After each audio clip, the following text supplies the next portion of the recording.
Okay, as we start this video, first off, thank you so much for watching. Please subscribe if you haven't already. Follow us on Twitter. We have a Twitter account, Sports Talk Detroit. Check it out. But here's what I think is the thing we want to talk about.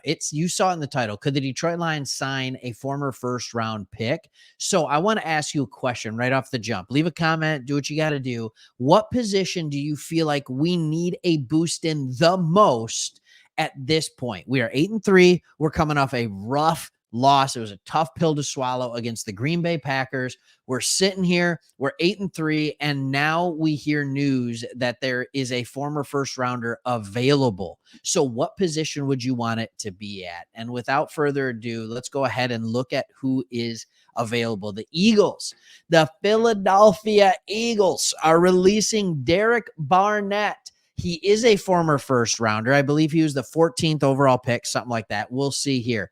But they are parting ways with the former first rounder. He's 27 years old. Here's the key. He is subject to waivers. It's getting late in the year. I'm not sure exactly what teams will put in for this.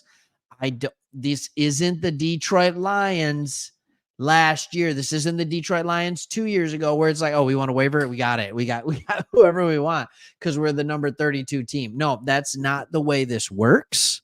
So we would have to get a little bit lucky. And by lucky, I mean other teams wouldn't have to do it. Now it is getting late in the year.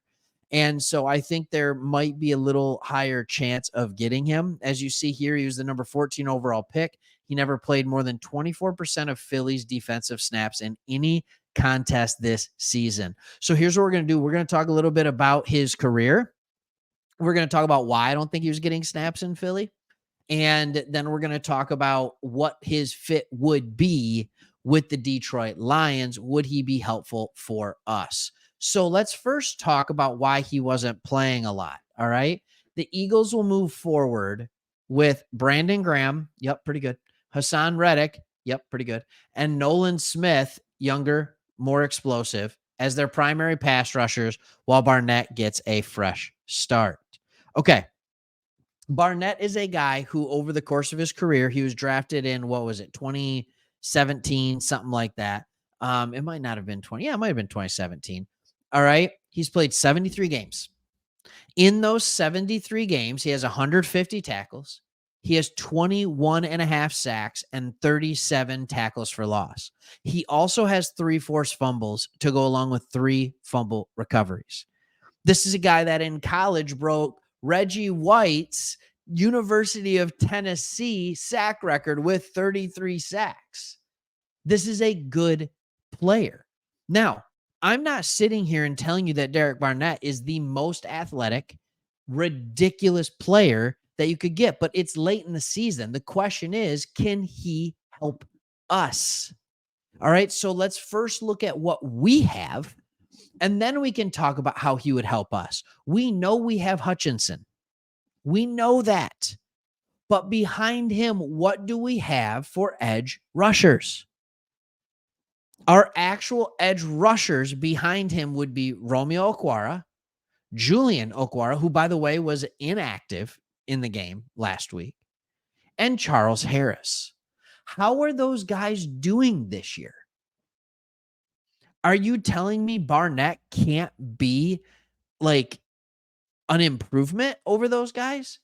I was really excited to see what Charles Harris had left in the tank. I was really excited to see what Romeo Okwara would look like 2 years removed from the Achilles. Not a year removed, but 2 years removed. I was really excited to see what these guys could do.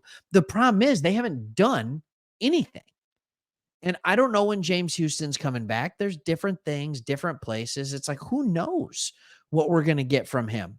So would it make sense to go out and get a guy like Derek Barnett? So here's who he is consistently. He did not get almost any play last year. I wish I could tell you. I don't know if there was an injury. I don't know what it was, but he almost didn't get any play last year. He played 12 total snaps. This year he's played 99. That's it.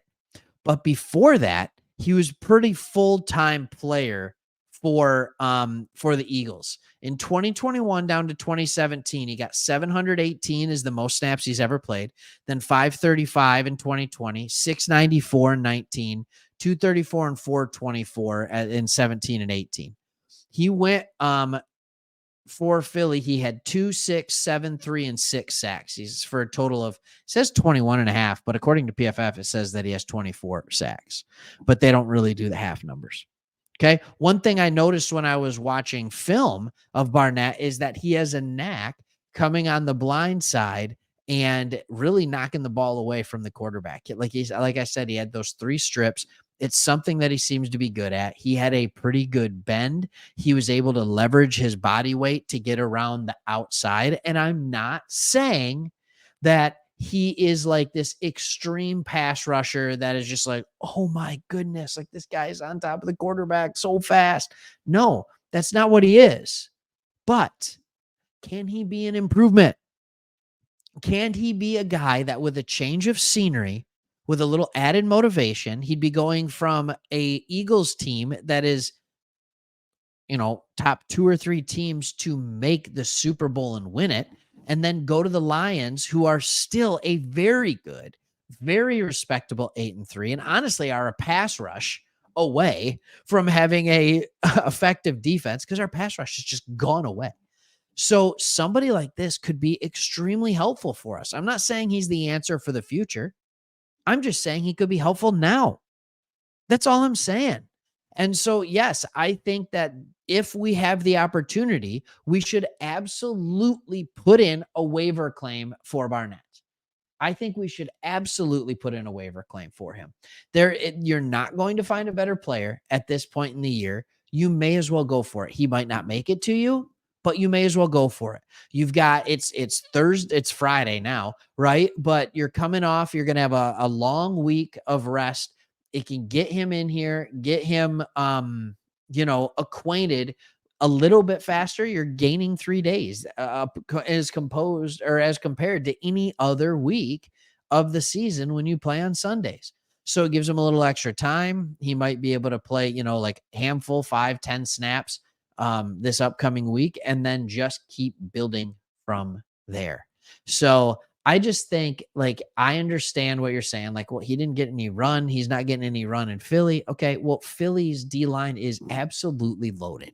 Their offense and defensive line are some of the absolute best in the league. It just is.